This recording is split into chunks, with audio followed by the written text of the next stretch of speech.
మీరు ఎంత తిన్నా బరువు పెరగడం లేదా? చాలా సన్నగా ఉన్నారని ఫీలవుతున్నారా? అయితే టెన్షన్ అవసరం లేదు.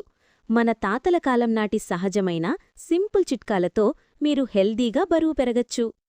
ఈరోజు నేను మీతో షేర్ చేయబోతున్నాను ఎలాంటి సైడ్ ఎఫెక్ట్స్ లేకుండా బరువు పెరగడానికి పాతకాలం నుంచి వస్తున్న బెస్ట్ టిప్స్. వీడియోని పూర్తిగా చూడండి, మీ బాడీకి ఖచ్చితంగా మార్పు కనిపిస్తుంది. Green circle 1. పాలు ప్లస్ బెల్లం, మిల్క్ ప్లస్ జాగరీ. ప్రతిరోజూ రాత్రి పడుకునే ముందు ఒక గ్లాస్ గోరువెచ్చని పాలలో కొద్దిగా బెల్లం కలిపి తాగితే శరీరానికి శక్తి పెరుగుతుంది, బరువు సహజంగా పెరుగుతుంది. Green circle 2. అరటిపండ్లు ప్లస్ పాలు. రోజుకు 2 అరటిపండ్లు తినడం మరియు పాలు తాగడం త్వరగా బరువు పెరగడానికి చాలా బాగా పనిచేస్తుంది. బాడీకి క్యాలరీలు ఎక్కువగా అందిస్తాయి. Green circle 3. నెయ్యి వాడకం. తాతల కాలంలో ప్రతి వంటలో నెయ్యి వాడేవారు. అన్నంలో 1 స్పూన్ నెయ్యి కలిపి తినండి, ఇది బరువు పెంచడంలో సహాయపడుతుంది. Green circle 4. బాదం అండ్ కాజు. రోజుకు 5-10 బాదం, 4-5 కాజు శరీరానికి మంచి ఫ్యాట్ మరియు ప్రోటీన్ ఇస్తాయి, మజిల్ గెయిన్కు కూడా ఉపయోగపడతాయి. Green circle 5.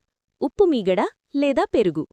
రోజూ భోజనంలో పెరుగు లేదా మజ్జిగ తీసుకోవడం జీర్ణశక్తి మెరుగవుతుంది, తిన్న ఆహారం బాగా శరీరానికి పట్టుతుంది. Green circle 6. గోధుమ రొట్టెలు ప్లస్ నెయ్యి. గోధుమతో చేసిన రొట్టెలకు నెయ్యి రాసి తినడం బరువు పెరగడానికి మంచి పద్ధతి. Green circle 7. సరైన నిద్ర. రోజుకు కనీసం 7-8 గంటలు నిద్రపోవాలి. నిద్ర సరిపోతేనే బరువు పెరుగుతారు. Green circle 8. శారీరక వ్యాయామం. రోజుకు తక్కువ స్థాయిలో వ్యాయామం చేయండి, ఇది ఆకలి పెంచి శరీరాన్ని బలంగా చేస్తుంది. ఇంపార్టెంట్: జంక్ ఫుడ్ ద్వారా బరువు పెరగడం ఆరోగ్యానికి హానికరం. సహజ ఆహారం ద్వారా పెరిగిన బరువు మాత్రమే మంచిది. ప్రతిరోజూ సమయానికి తినడం చాలా ముఖ్యం. ఇలా తాతల కాలం నాటి ఈ సహజ చిట్కాలను క్రమంగా పాటిస్తే మీరు హెల్దీగా బరువు పెరగడం ఖాయం. ఈ వీడియో మీకు ఉపయోగపడితే తప్పకుండా లైక్ చేయండి, థమ్స్ అప్ ఐకాన్, మీ ఫ్రెండ్స్ అండ్ ఫ్యామిలీతో షేర్ చేయండి, రెడ్ హార్ట్ ఐకాన్. ఇలాంటి మరిన్ని హెల్దీ టిప్స్ కోసం మా ఛానల్ను సబ్స్క్రైబ్ చేసుకోవడం మర్చిపోవద్దు, బెల్ ఐకాన్. ధన్యవాదాలు.